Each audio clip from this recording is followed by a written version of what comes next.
Cloudcast Media.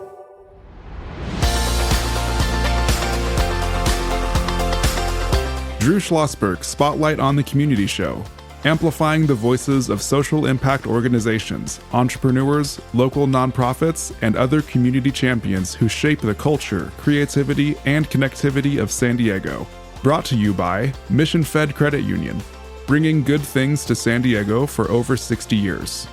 Learn more about what is good for you and good for all by visiting www.missionfed.com.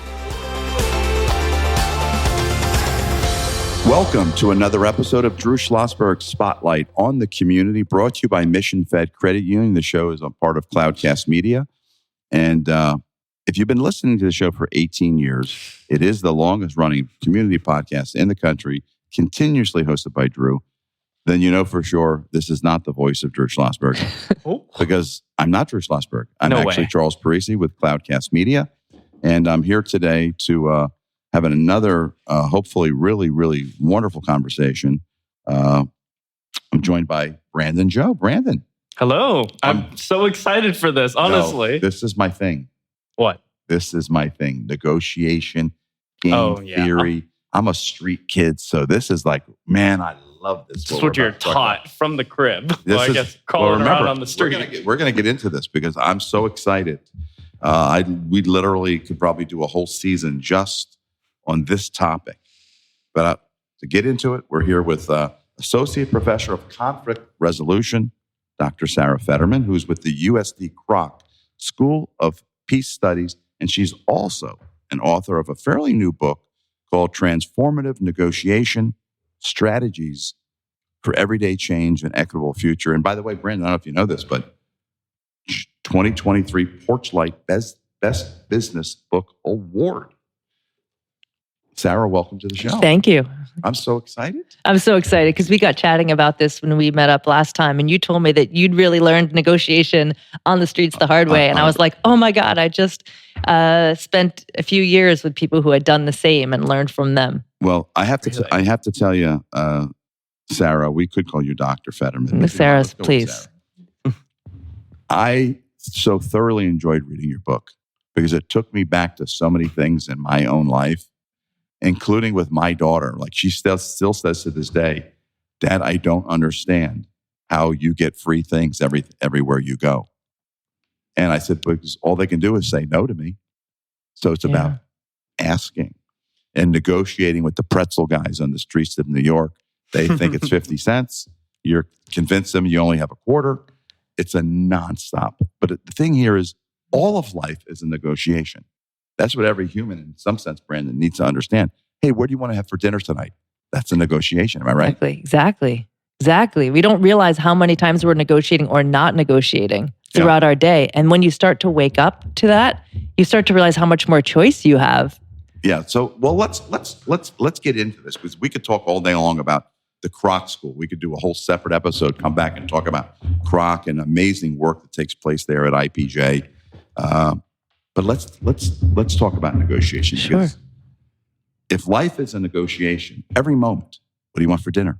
What movie do you want to see? That's right. Everything's a negotiation. The key here is, don't we need to teach kids how to negotiate? Kids are actually really good at it. We actually start to get worse, I think, as we get older. One of the studies I cite is that the person who asks the most questions in our culture is the 4-year-old girl. And the boy is not far behind her, but she is just asking. And then we start to learn over time either that the asking isn't going to yield what we want, or people tell us not to ask, or we get shunned for it. And so we actually start to shut down our askers. So part of the book and the class that I teach at Kroc is about having people wake up to that asker that's within them. Now, it sounds like you've never lost your asker, which I think is great. I reached out to you. Well, let's talk about that. Yeah. I read about you in a newspaper. Yeah. And then I reached out to you and I asked you, hey, I love this trains class that you did. That's a whole nother episode. Go back into the library of shows and you'll hear an amazing class that Sarah built where the whole class takes place on a train ride and stops a few places. Of course, I reached out and I asked you, like, what's the worst thing that can happen? You say, no. But not only that, it was a gift to me. And sometimes we think that the asking means that we're taking from the other person, or you don't. But a lot of people think that if I ask, then somehow they're losing. It's like win-lose versus, wow, you reached out to me and then I got to share that class and now this book with more people. No question. I want to stay on that I'm going to come back to that because you talk about something in your book called win-win-win. Normally in the business world, we're always thinking win-win, win-lose, lose-win, lose-lose. Right. The classic sells, but you go win-win-win. I want to come back to that. Sure. But let's go back to the 4-year-old girl. Yeah. Because in your book, you talk about, she poses over 400 questions per day. Yeah. Per day. Imagine. 4-year-old girl. No, I know. I have a daughter. She's now a lawyer. You think she was close to that 400? Oh, sure. Yeah. 100%. Yeah. No question about it. In fact, she was always, I have to share this because you'll get a kick out of this. She was a shrewd, in a cool way, a negotiator. Because I used to tell her, you're going to be a biotech engineer someday. Yeah. She said, no, I'm going to be a singer, Dad. I said, she's a great singer. I said, you'll be a biotech engineer. It's really cool. Yeah. She said, well, Dad, if it's so cool, how come you don't do it? Oh. Never brought it up again.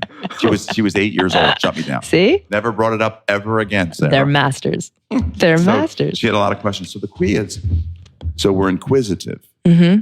So why does the childhood brain shut down? Yeah, this is a great question. And one of the things that I deal with in the book is that sometimes it shuts down in families where there's a lot of neglect or where there's physical abuse. So some people, they learn that asking gets them nowhere. Like I share a story about my husband in the book where his family wouldn't help him get to the doctor. His hand was swollen. And so he had to figure out at 9 how to get on a bus to get to the doctor. And they ended up quarantining him for about a week and saving his hand. But he learned that asking didn't really yield much results. So he's like, I have to like pull things out of him sometimes, right? Mm-hmm. So that's it in some ways. Then we learn social roles, like what we're allowed to ask for by gender, by ethnicity. So sometimes we learn, but for boys and for girls, I want to say it's not just girls that get oppressed. Like boys too get told that there's certain things they can't ask for when they get older. They can't ask to be comforted, right? They can ask for money, but they can't ask for that. Or girls can ask to be comforted, but not for money. Mm-hmm. So we start to fall in line because we pick up this messaging in the air around us from our shows, from people in our lives, and even our well-intentioned parents and loved ones may not mean to, but they then share these messages with us. And we want to be loved and we want to be accepted, so we just kind of get in our box. Now, if you live sort of outside the culture, right, outside the middle class, you got to be really scrappy to do that. So I noticed that my students in Baltimore really were scrappy. They kept a lot of that hustle because that was the only way they could survive. Yeah. I'm just curious, like, how do you protect that sort of initial scrappiness that a kid is born with? Because if society usually just pressures and contains that initially, then what could you do? Maybe both as a parent and then as an individual to create the structures that you could help someone else keep it, or help someone else, or help yourself to keep it? That's such a great question, Brandon. I think the first is getting it back in yourself. Because what starts to happen is maybe subconsciously the parent is like, well, I can't have that, so you can't have it either. Mm. Right? And so as the parent starts to feel like, wow, I can actually ask and I can have more freedom, and see the kid as a little bit of a teacher, right? And like, how can I do that? That can actually help us. So I think it's hard to give a kid more permission if we're shutting ourselves down. So I love this exercise that I do in the class where I have people make crazy requests. And they have to be crazy in the sense that they're sort of ridiculous. You don't expect to get them. Nobody will be harmed, in it. You're not abusing power or anything. And they just and I was trying to do it so they would get a no, so they get used to a no, but they just got so many yeses in doing it. Free Apple upgrades. And then one guy, he got a free Apple upgrade. And then he turned to the woman next to him. He's like, want to go on a date? And she said yes. And he's like, I'm on fire. What else can I have? Well, I'm going to, that's a good one. Yeah.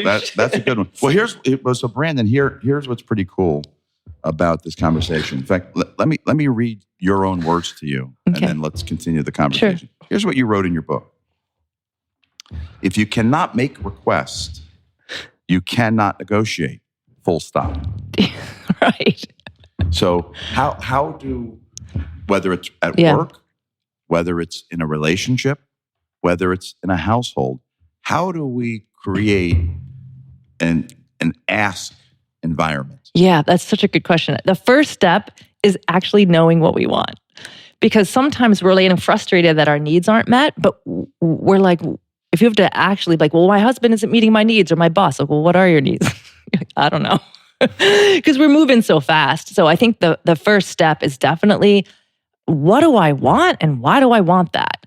And we're sometimes we just know that we don't feel good in a certain situation. So once we know what we want, we often can ask for it with much less tension, because you're not sort of passively aggressively mad at people for not meeting the needs that you don't know what they are. Right. So taking responsibility for knowing what they are.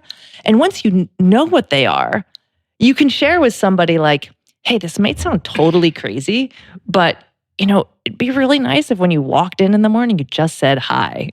Maybe your need is just acknowledgement, right? You just need to be seen. Or maybe you're like, you know what? I'm really stressed out at this job because I feel like this title doesn't reflect what I'm doing. And it's harder to get kind of things done with other people because the title doesn't reflect. But if you have that clarity. So I share some different models that are really useful to figuring out what your needs are, and then how to articulate them. And that actually takes some of the aggression out of the request, because you don't wait until we were studying last night in class aggression theory, one of the aggression theories, which is frustration. That all aggression, before the aggression, is a lot of frustration. And that if we take some responsibility for having some clarity and getting to know ourselves, then when we deliver the request, we're not filled with that frustration. Well, that's a good segue to another something else I wanted to kind of dig into with you. Because I think the more human beings understand how the brain works, the better every element of their life will be. So let's talk about, when you talk about aggression, emotions, flowing into negotiations, obviously not an ideal time to be taking action or negotiating, but you refer to it as the amygdala hijack. Yeah. So tell the audience, what's that all about? Yeah, so I definitely hijacked that from somebody, and so I've cited it in the book, but I don't remember where I got it. But there is the way our brains work, and I find this so helpful too, so thank you for bringing this up. When we're upset, we're actually in a part of our brain called the amygdala, and that's where we're reacting. That's the fight or flight. That's where we're thinking in very black and white terms, good, bad.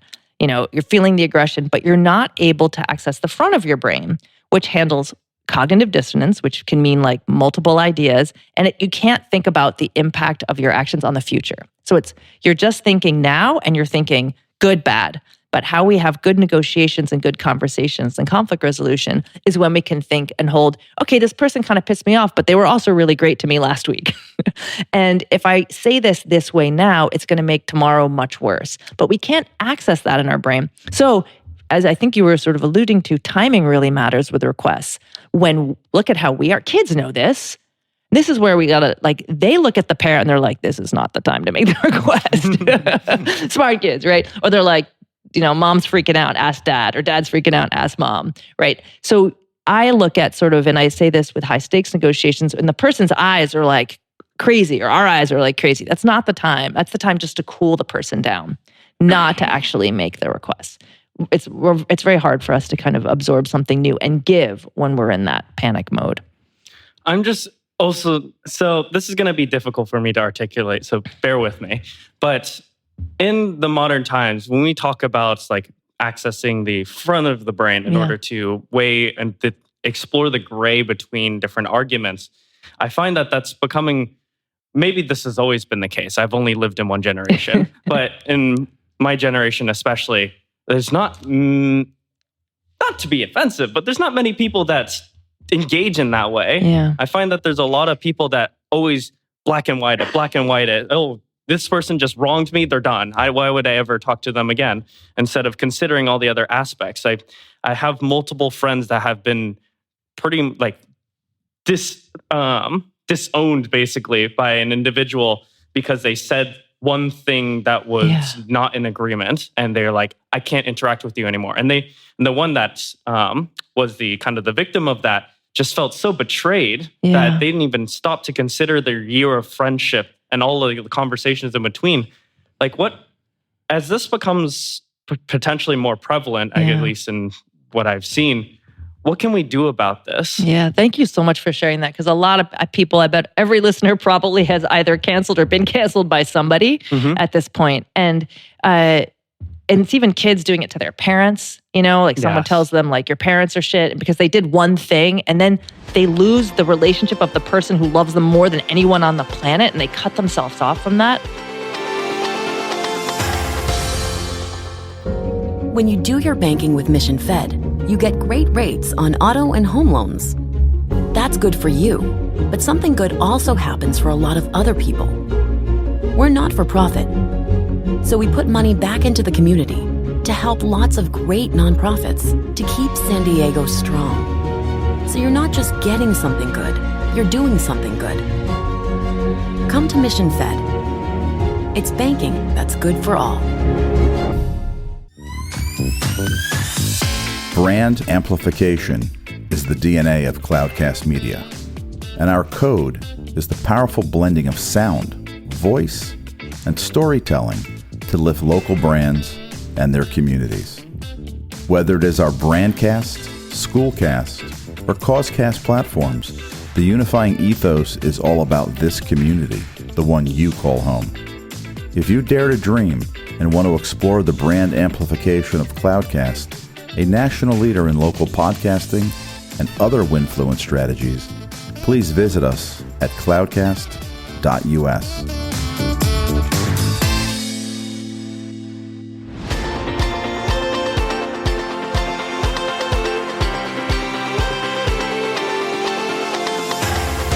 So part of it is, we know the more studies on the technology that we have, that when you post something online, the more extreme it is, the more attention you get. Mm-hmm. So we're rewarded in our brain, and that attention is a dopamine hit. It's a serotonin hit. We get a good feeling from that attention. And in a way, that attention feels like a drug, like we've just taken drugs. And that's a faster hit than the slower of a stable, healthy relationship. Which is a different vibe. So I think even talking about that part of our brain, talking about that we have this prevalence in our culture, but you don't have to lose relationships just because something bad happened. Because we all want to be given the benefit of the doubt when we do something wrong. But that means we've got to give people the benefit of the doubt. And we have a lot of this with so many famous people who, like, we love them and then they do something horrible and you're like, oh no, what do I do? There's a great book called Monsters by Claire Dederer where she talks about famous artists and musicians and who've done terrible things and what do you do with their art to kind of help us grapple with this. Mm-hmm. So I think conversations like this, realizing that we don't want to be canceled for one thing we say wrong. What if the language changes tomorrow and we can't say a certain word and you just didn't get the email about that and you say it and then everyone thinks you're racist or everybody thinks you're whatever. We want to give each other the benefit of the doubt. And I think just sharing this culture and talking about it is one way in, that there are alternatives. Mm-hmm. Well, I think it also addresses too, sometimes particularly when it comes to the social media world, which is a terrible way to actually know someone. Oh. And therefore there's certainly, if there's no knowledge of an issue, it's easy to cancel someone, or there's no knowledge of the person. Mm-hmm. It's easy to cancel someone. So it's a very shallow, I think, way of communicating in many respects. Yeah. And then people are, get inflamed very, very, very quickly. And but again, it's a matter of, I think, you talk about negotiating builds better relationships. Yeah.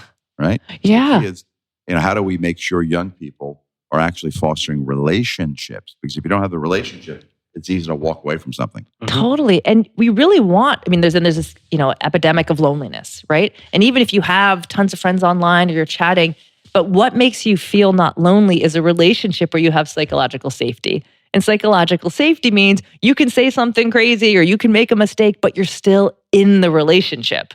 And that's what intimacy is that you're hanging on through some of the goods and bad parts of ourselves. So the technology is one of our big challenges. Sherry Turkle writes a lot about this. She's at MIT. She writes re-engaging conversation. She writes about the empathy diaries. That we're sort of losing that human empathy. But to your point about negotiation, when we ask for something and then you give it to me and then you ask me for something and I give it to you, like we're now in relation and we actually realize we're interdependent. Like we do need each other for all the things on this table. Thousands of people, millions helped produce all the things here. So it's acknowledging that interdependency, which also means which we're all seeing, like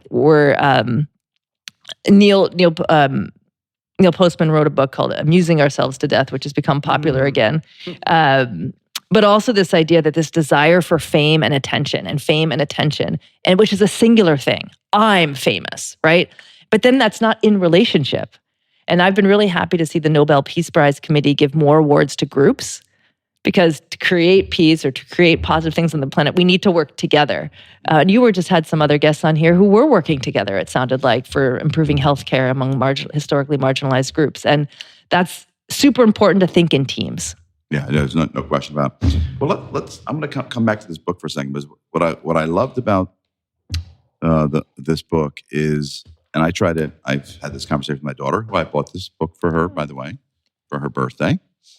And it sits on, since I know it's in her living room. So here's the key. Negotiating in a boardroom on a big multi-billion-dollar deal, and she's a fancy lawyer now, 7 weeks in, is very different than when you're negotiating, at the bursar's office and you can't pay your tuition. Yeah. Or negotiating, on anything related to just living day to day. You talked about the streets of Baltimore, students you work with. So let's talk about this issue of negotiating to live, not just negotiating to make money. That's right. And so the book is really, with the help of 100 of my students, kind of how they have been negotiating to get from precarity, like very precarious lives, physically and emotionally and financially, to stability. And it's different. One of the things that's different, well, you have historical marginalization, but they're often engaging, as you say, with like a bursar's office or a government agency or the IRS or a court, and there's much more rigidity in these administrative structures than maybe in a boardroom, right? So the company can decide if it's going to make that investment, and it doesn't have all of this bureaucracy behind it.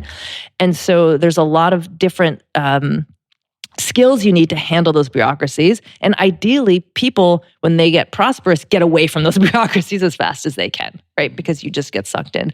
So you have to understand how they work. You have to network with other people. I brought in, for example, in Baltimore, the head of the financial aid office to talk to the students, because they didn't know how to work with financial aid. They were afraid of the financial aid office. And so she comes and explains how it works, helps them get the money. And it's actually helping them understand these administrative systems, which is really hard to do when you're working 3 jobs and you have kids and, you're late to work because of a bus, that doesn't function. But really networking and sharing that information. Yeah, no, and again, I think it's so important. I think that's why we could talk about this all day long. There's so many people in this world who are blessed. God bless their successes. Yeah. But there are so many people, your neighbors, your friends, your family, that are deeply, deeply challenged, with surviving in this thing called America. And their type of negotiating skills and their needs are so dramatically different. So dramatic. When you're dealing with hunger, and there's so much stigma around having these problems. People are ashamed to have them. So actually, even last night in class, I reminded students that there's a food pantry, because I had been reminded that we had 12 students using it the last semester at the beautiful University of San Diego. But grad students are coming here from all over the world. This place is, as we know, so expensive. And that you don't know who's dependent. That's the other thing is. You reminded me of one of the greatest moments of my daughter's 4 years when she was at college. She ran the student pantry program. Oh. And I remember one weekend I came in to go shopping with her for the pantry, which that was one of the responsibilities. Wow. I didn't like some of the products, so I kind of upgraded them a little bit. But it was so cool to be there to help stock that pantry. And people don't realize this. At major universities that cost a fortune to attend, whether it's private or public, they're all expensive.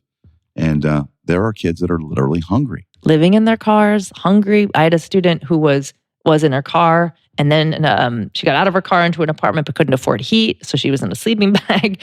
You just don't always know. And so part of the way to help people negotiate out of that is to destigmatize it, just like talk about the resources that are available. And don't assume that that the prosperous looking person could also be hungry. You can't actually tell necessarily. Yeah, no question. Win-win-win. Let's get back to that. Sure. What do you mean by win-win? So I noticed in the great negotiation books that I'd learned from that there was that focus on moving people out of win-lose. So this idea that it's not either you win or I win. So it's a very important shift to like, wait, we can both get something out of this, right? And that's actually a big shift for a lot of people still. They don't realize that they can have and not be taking from someone else. But what I noticed about that, the limitation of it, is that it only satisfies, like, so if you and I were negotiating, maybe we have a great deal, but it really screws over Brandon here, right? But we didn't talk about that, or we forgot about him, or Alfredo over there, right? Or other people in this building. And so what I am asking, it's borrowing a theory of justice from John Rawls, which says, how does this agreement affect anybody affected by it? So if we were to wake up tomorrow and be any person affected by this agreement, are we happy with this outcome? So I give the example of a development in a poor community in Baltimore where the development agreement worked well for the city of Baltimore, worked well for the company, but screwed over all the people and tried to make them move. They'd been there for generations. And they've actually got the land back. But you have to think about this. So it's a demand, it's like an ethical demand, because there's nothing necessarily ethical and win-win. It just means you and I are happy. Yeah, there's no question. And I get to think when it comes to cities, states, federal government, if that construct was involved, win-win-win, my guess is there's a lot of things would have never happened. I mean, yeah, and there's a lot of voicelessness. And I mean in a good way for the community. Oh, yeah. Yeah, because there was the win-win-lose. There was a win-win-lose. Yeah. No and it can be, the other lose can be like a river gets poisoned, right? But the river can't speak for itself, right? Or we now have 1 million species on the endangered list.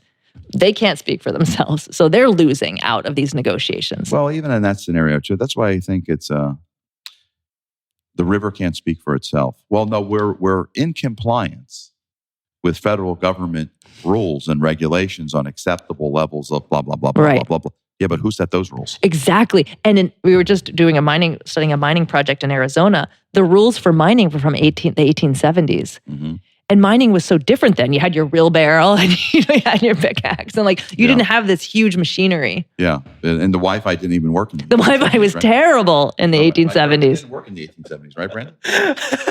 Yeah. So it's just a comment. So I love humor. Yeah.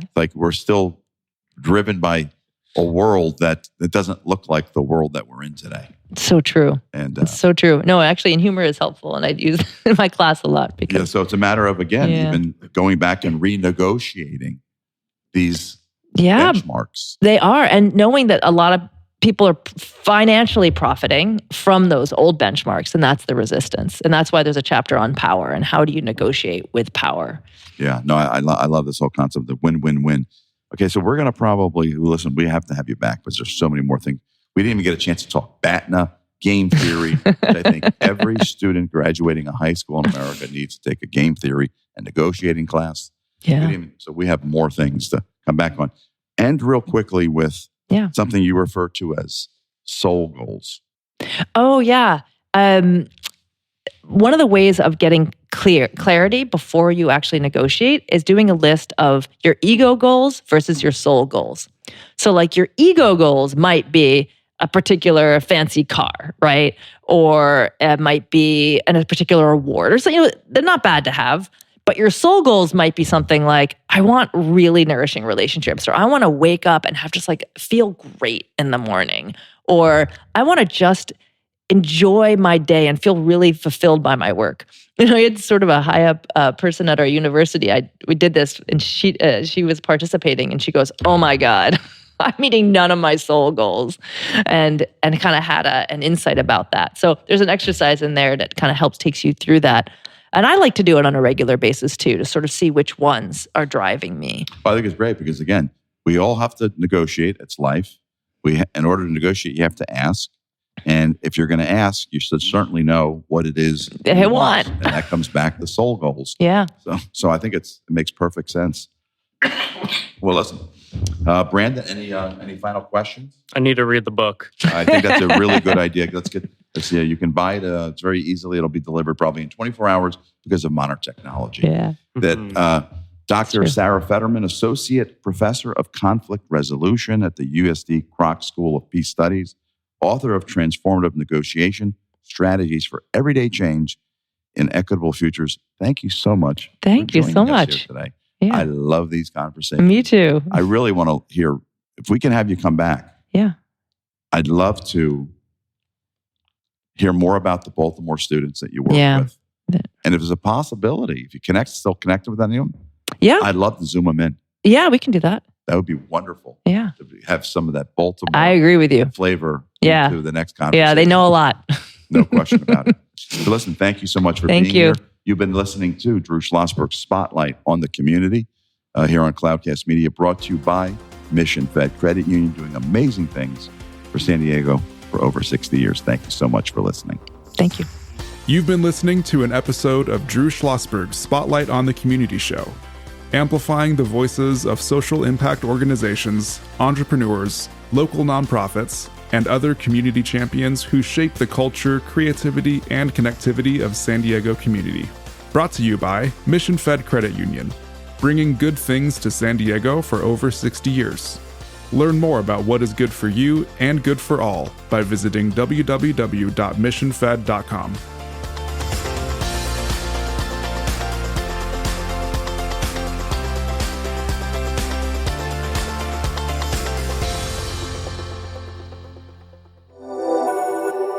Cloudcast Media.